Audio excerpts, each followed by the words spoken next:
It started with the stars. You'd have thought someone would have noticed the stars were going out, but only one person, Joseph Joulton, was looking. He found a supervoid, an area of space with no stars in it, and nobody cared. Now, when he figured out the supervoid was getting bigger, yeah, that got people's attention.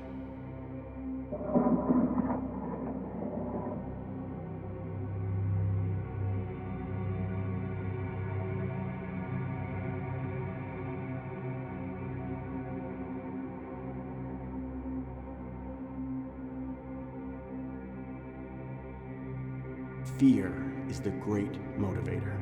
Within a decade, we had faster-than-light drives. We sent a wave of unmanned probes into the supervoid, trying to find out what caused it and why it was getting bigger. They had a long way to go, so all we could do was wait for them to report back. But none of them did.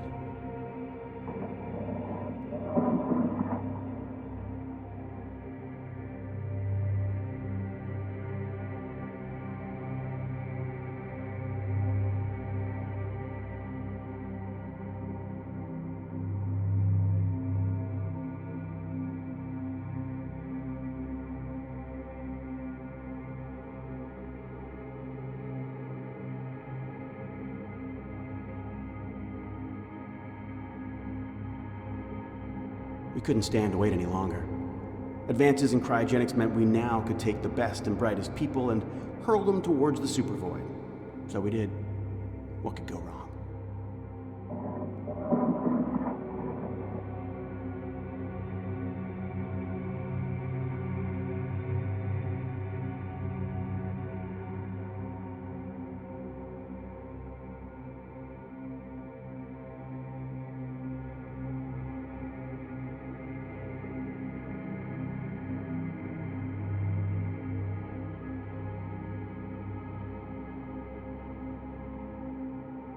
It worked. A signal came in from Commanders Alan Purdy and Andy Carolyn, two of the first pioneers sent out to the supervoid. But it was just a set of coordinates. We didn't know what it meant, but we had to find out.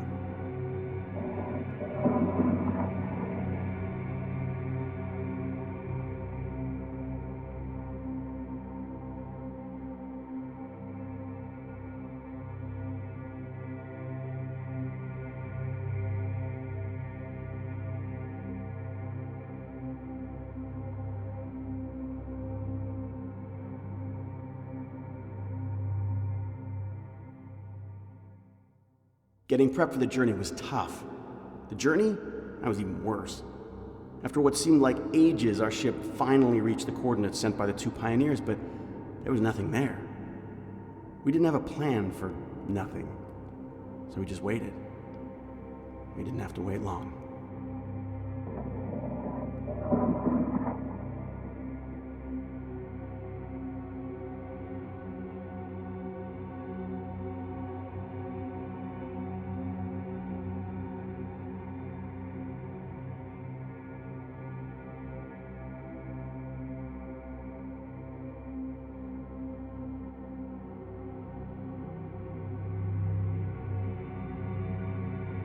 One moment we're looking at empty space, and the next, it's completely filled with this massive, endless structure. Before we could react, it started to accelerate away from us. We followed, but it was too fast. We couldn't keep up, but it was pretty obvious where it was headed. The nearest star.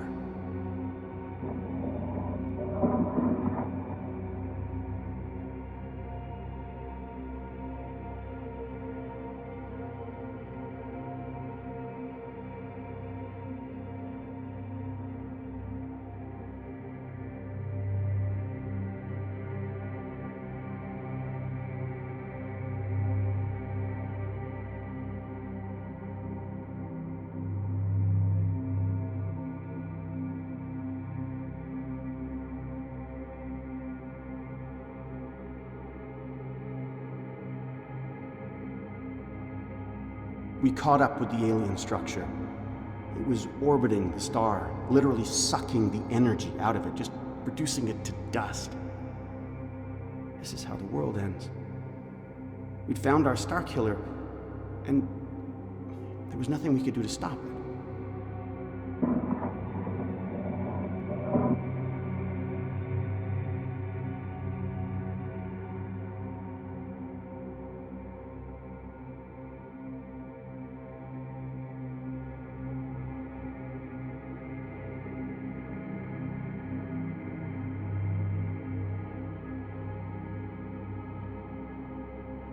After decimating the star, the alien structure headed back to where it appeared, only to vanish again. Given the residual energy signatures, it had to be a wormhole. And we discovered an outlandish scientific theory about interstellar travel is actually scientific fact. So what's the first thing we do? Fly straight into it.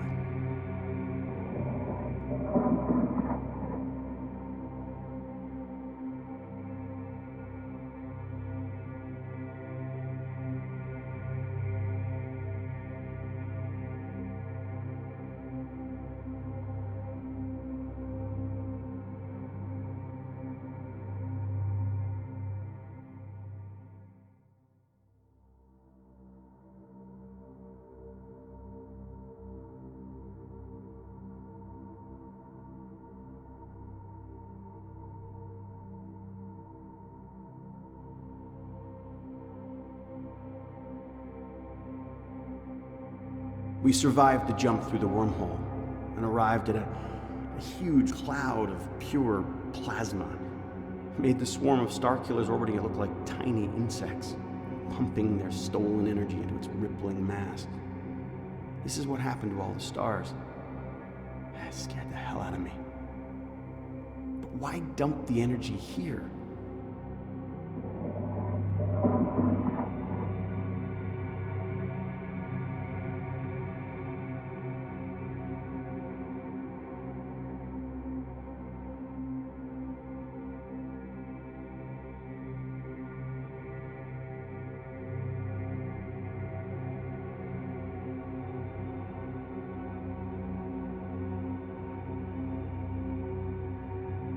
There had to be something controlling all of this. We tried to communicate with the Star Killers, but they seemed oblivious to our presence. And given the immense scale, the energy from this massive cloud should have fried us the moment we emerged from the wormhole, and yet nothing registered on our equipment. The answer had to be inside the cloud.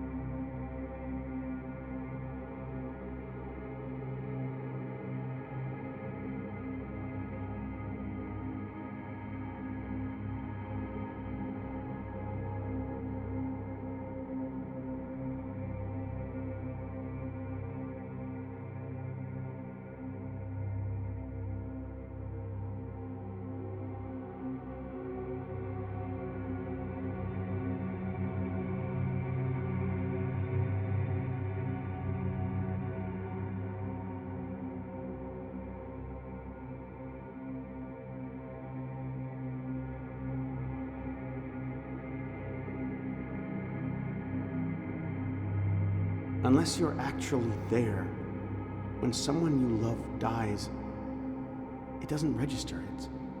It's not real. Our backup had arrived, and for a moment there was hope. But with them came the news that everyone we knew, everyone we loved, was gone.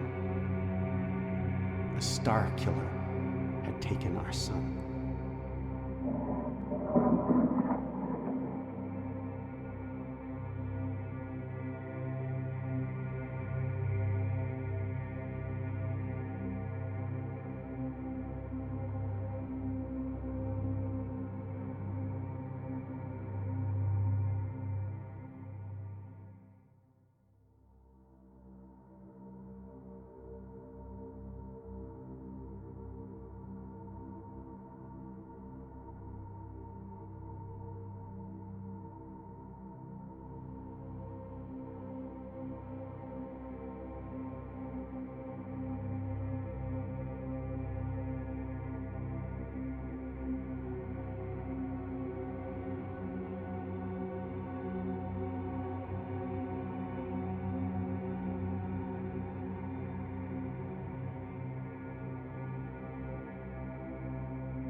We found the body of one of our team floating in his sleep area, clutching a photo of his son and wife to his chest. He'd taken his own life.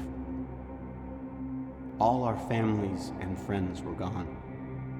We had nothing to save, nothing to live for. In an instant of grief, our mission changed from discovery to revenge. We were gonna make them pay. But first, we had to find them.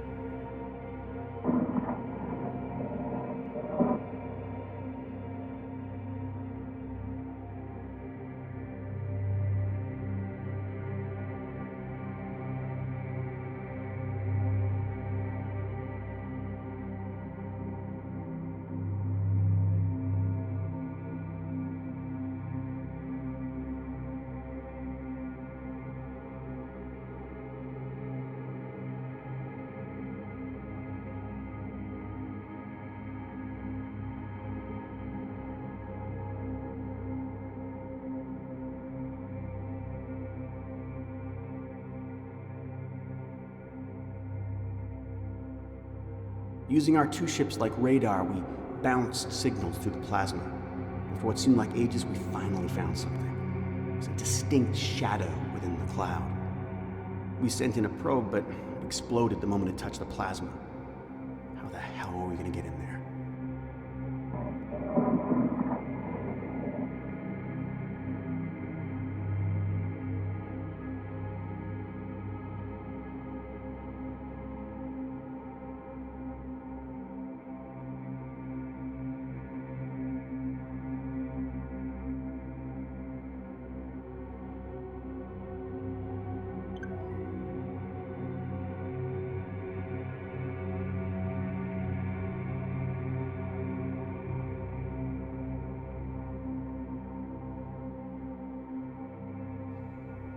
In the end, we counted 20 distinct structures in the cloud, each varying in size and shape, but they weren't connected. What if they didn't need a connection? We got here through a wormhole. Maybe you got to them the same way.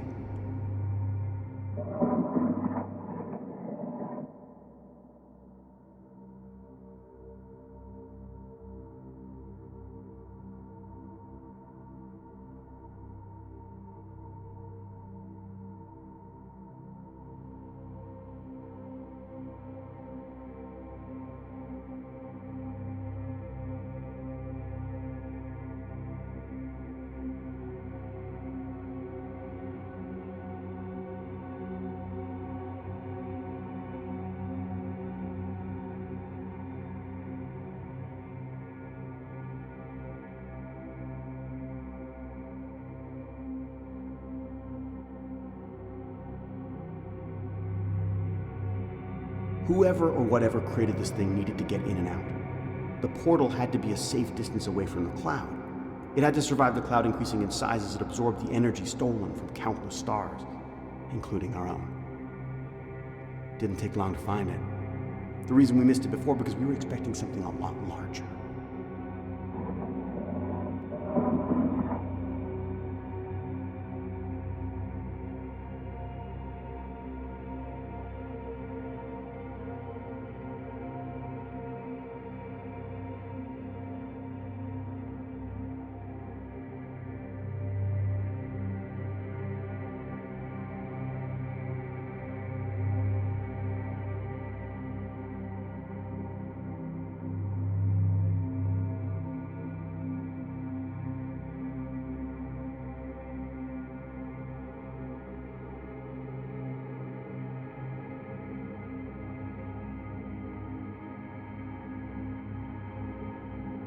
I was the first to go.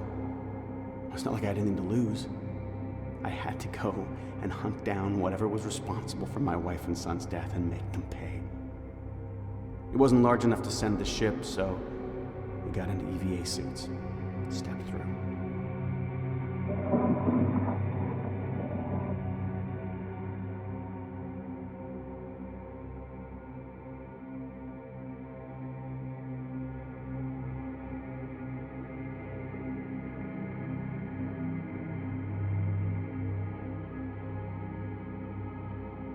I made a rookie mistake. The transition was so fast I barely registered the room I materialized when the next guy came hurtling through, slammed me into the far wall. Forced the impact knocked me right out. My faceplate was smashed. I should have been dead, but I was alive and breathing.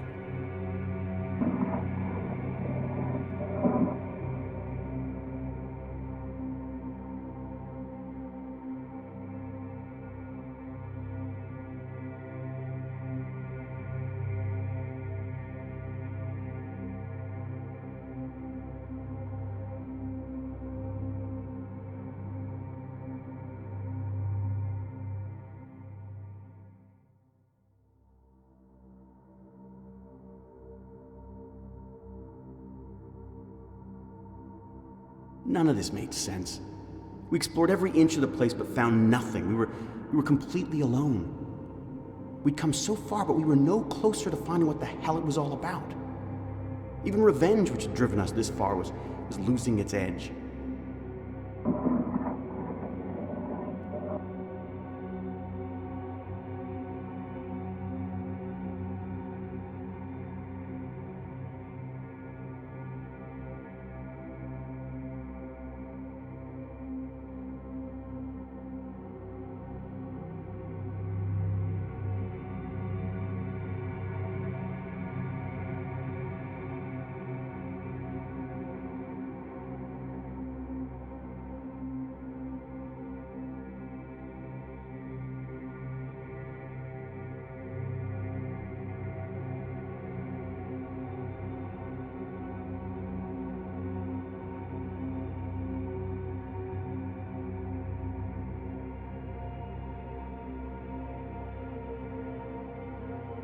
Everyone else gave up.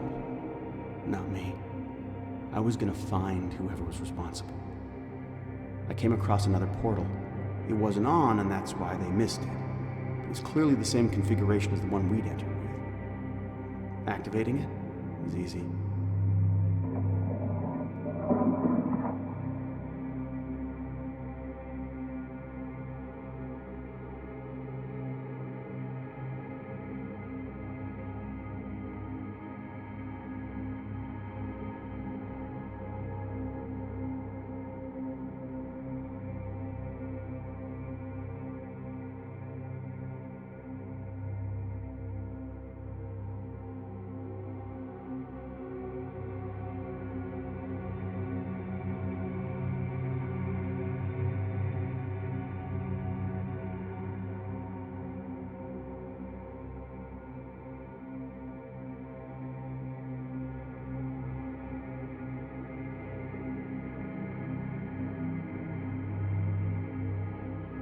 Every portal found led to another deserted structure, but there was no way I was giving up.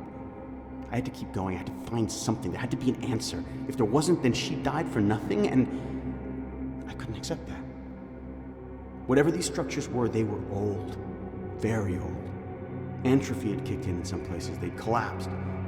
In one, we actually had to dig out the portal before activating it.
There was no signs of life, only signs of age.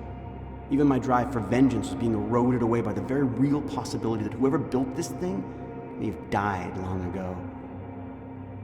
If that was true, then the only thing left to do was to find a way to shut down the entire structure and stop it destroying more stars. With nowhere else to go, there was a sense of irony that this may very well become our new home.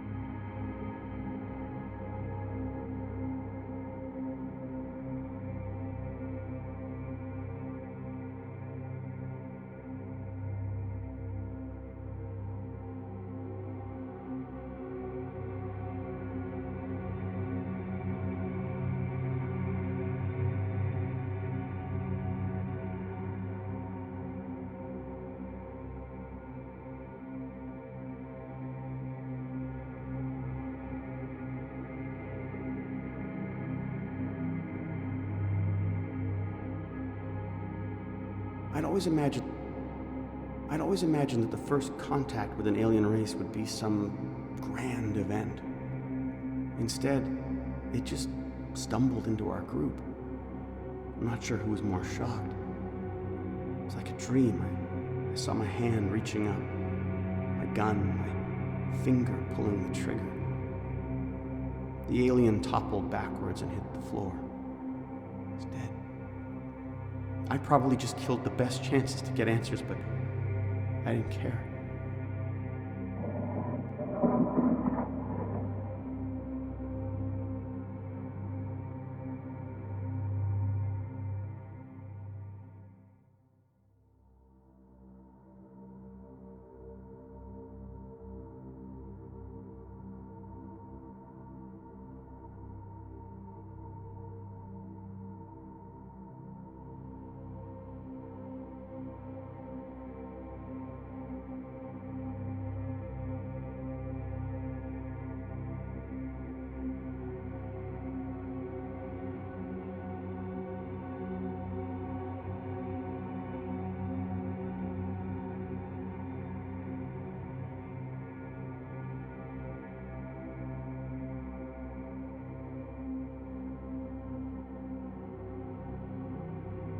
The alien had the same basic physiology as us, 2 arms, 2 legs, a head, and its skin was a different pigment.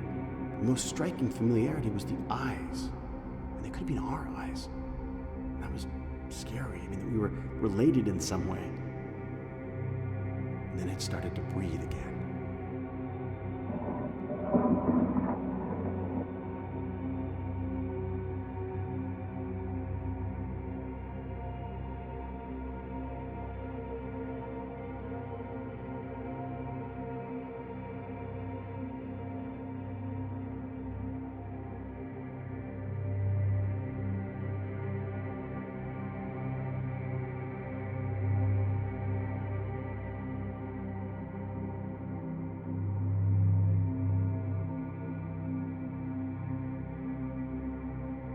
I shot the alien in the head. How the hell was it alive? The group got really twitchy and close to pumping more bullets into the thing when it started to move, but it wasn't doing much. It was just raising its hands to where I shot it. It was understandable, really. It's gotta hurt.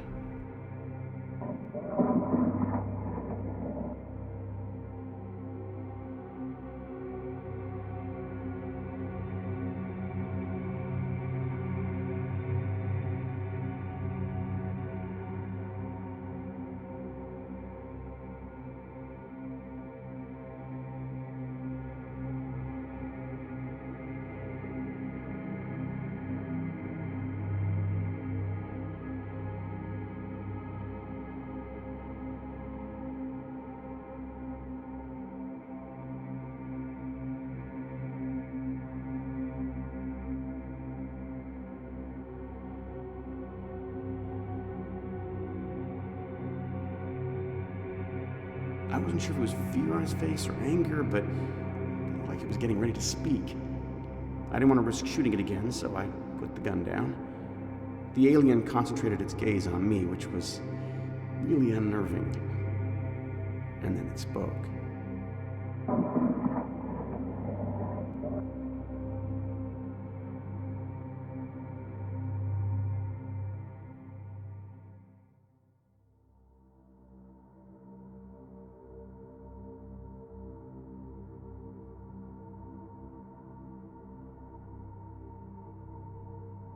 The speed at which the alien picked up our language was staggering. It mastered the basics and was able to communicate enough to ask for water, which we gave it. I realized that I was beginning to feel concern for the very creature that may have been responsible for killing everyone I cared about. And that wasn't right.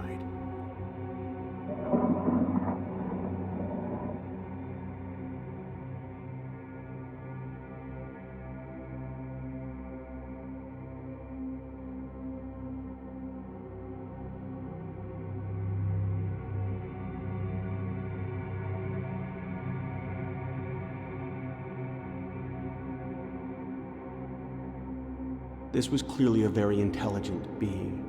When the team seemed relaxed around it, teaching it how to talk had become almost a game. But I'd had enough.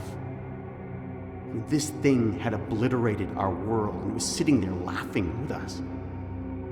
I lost it, started ranting about how everyone we knew, everyone we loved was dead, and it was this thing's fault.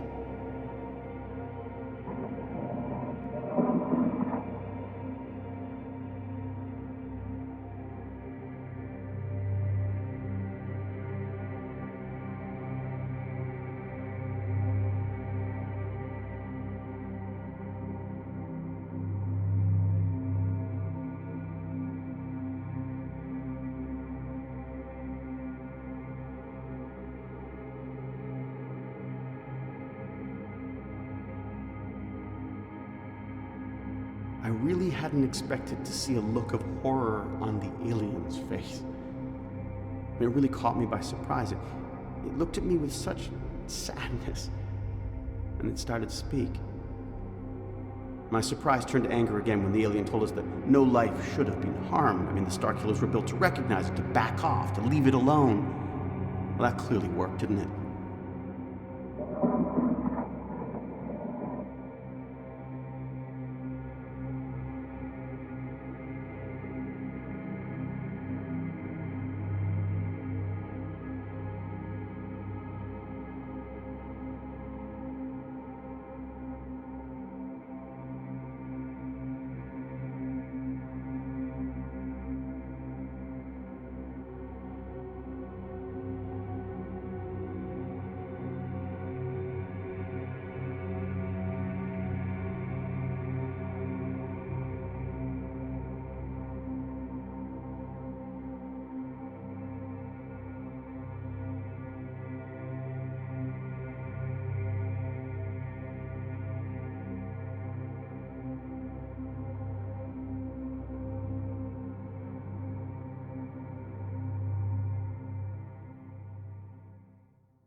The alien called it the Alpha device.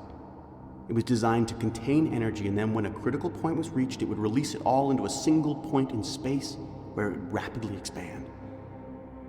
It was talking about recreating the Big Bang. Not the small experiments we did in particle accelerators back home. No, it was going to be like the one that created everything, using all of the energy in the universe to do it.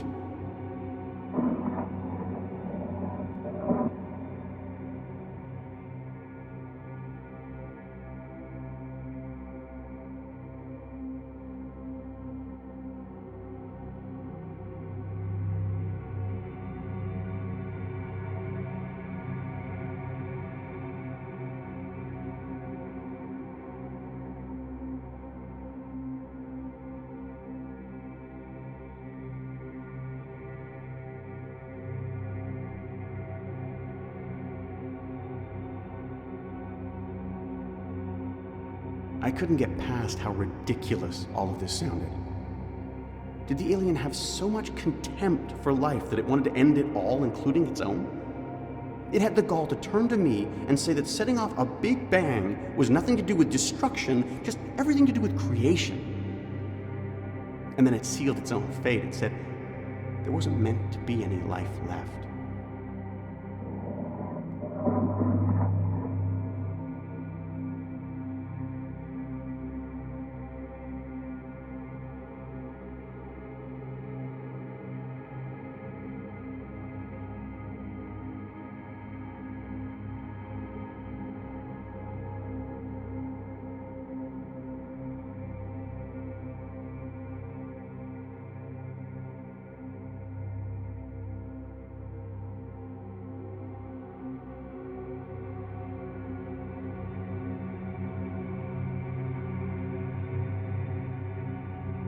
According to this alien, when all life comes to a natural end in the universe, it sets off a chain of events that leads to the evolution of a single immortal being in a species called humans. The sole purpose of this immortal being, this human, would be to reboot the universe so that the cycle starts again.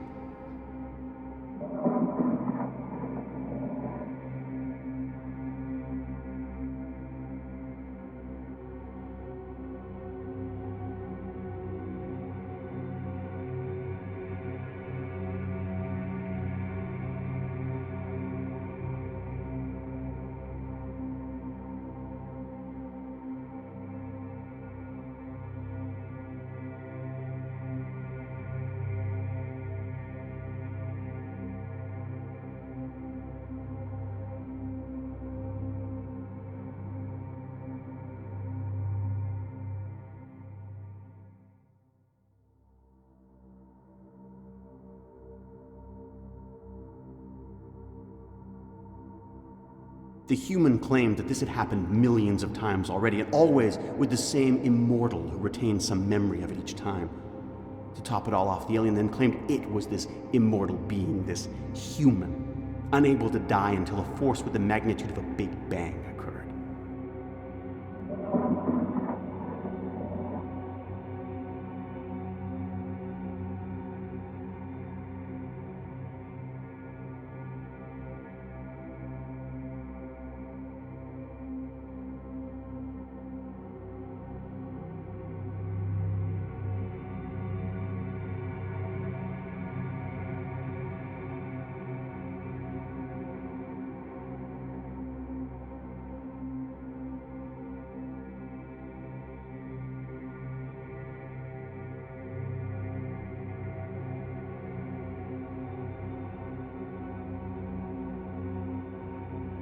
Something snapped in us all.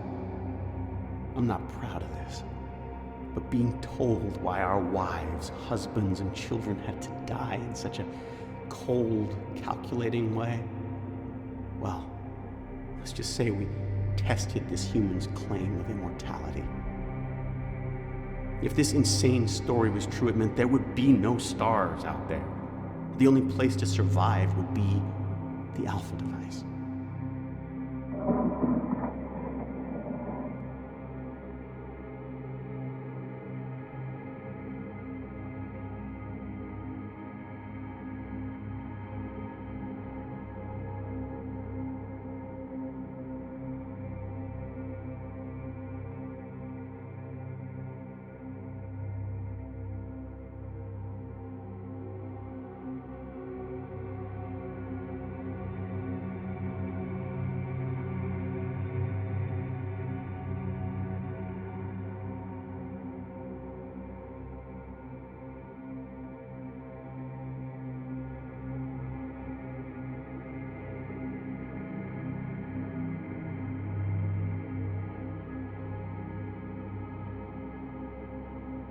There was just no way we could let this thing carry through with its plan.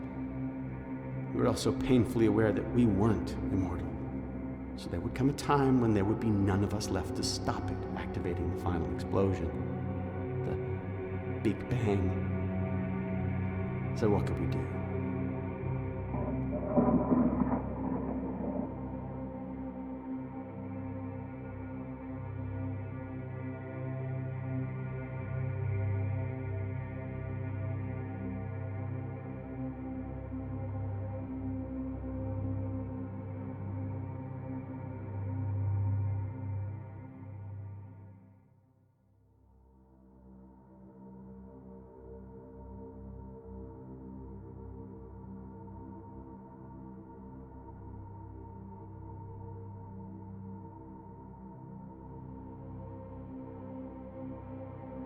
During one of our attempts to kill the human, we discovered that we could wipe its memory for a short amount of time.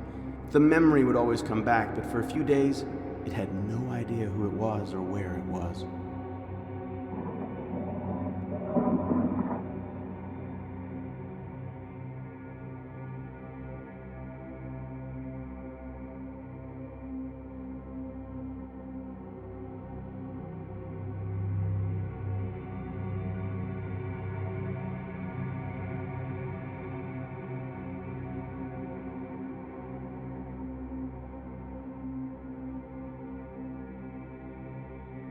This human would outlive us.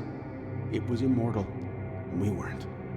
The only thing we could do was wipe its memory for a few days at a time. But what if we could build a system that after those first few days, it would reapply the memory wipe? The human would be trapped. It could never activate the Big Bang. It would be a prisoner in its own creation forever. We had a plan.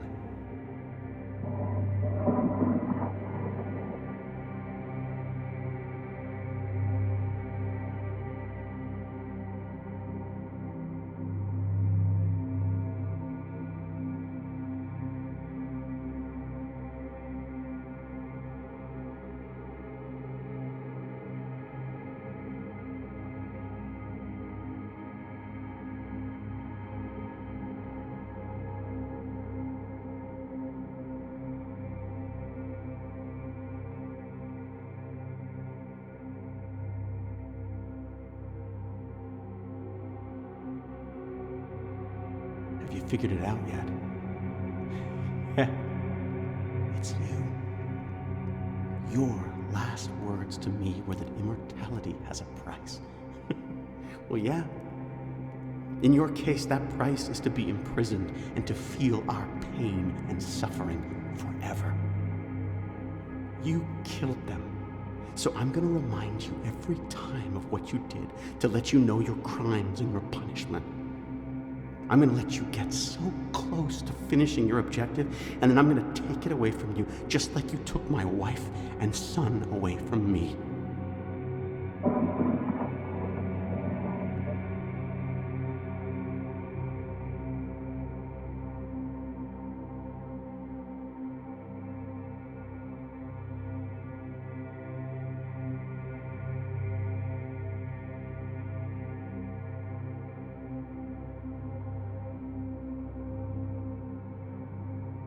Want to know the best bit? This is pure genius, even if I do say so myself. You were so much smarter than us, even with your memory wiped. So all we had to do was convince you that you were one of us and help create the prison. We convinced you to create a device, the caretaker unit, that would let you get so close to setting off the Big Bang and then wipe your memory just before you can. You did it. Probably your finest achievement. You should be very proud.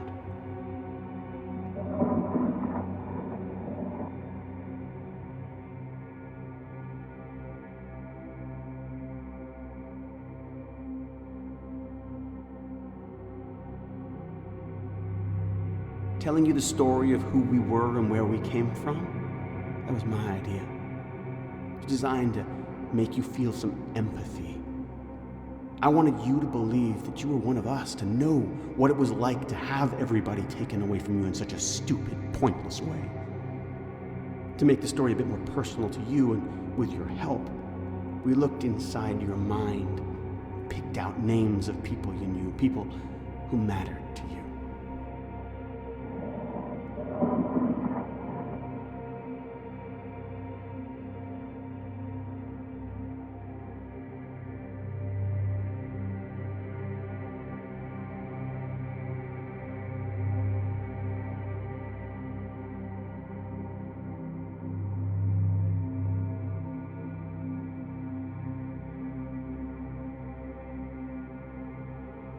Did you feel the pain of losing everyone you knew and loved? I really hope so. At least you got to say goodbye. They knew you were living on to create this monstrosity. Everyone I knew died thinking I'd failed to stop you, failed to save them. And they were right. So you get to suffer for them. A payment of what you did to them and to atone for my complete failure to stop you in time.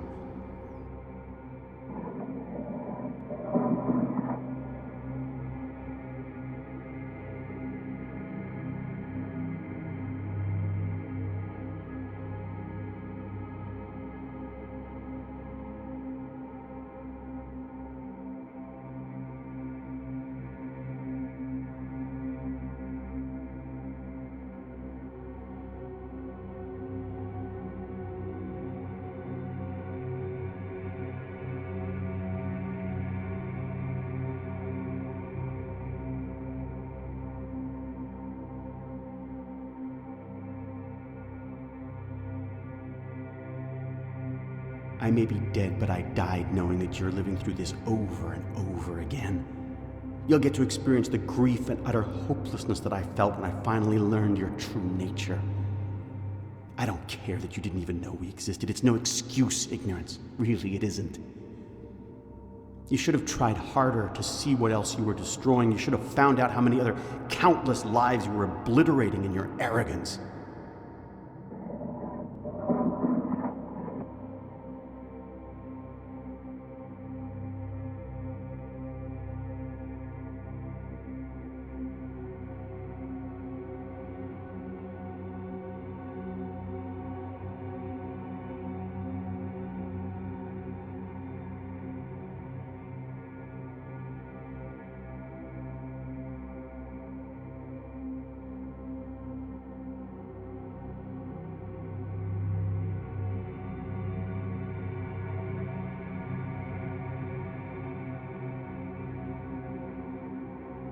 So this is it, my final message to you before your mind gets wiped and you have to do it all over again.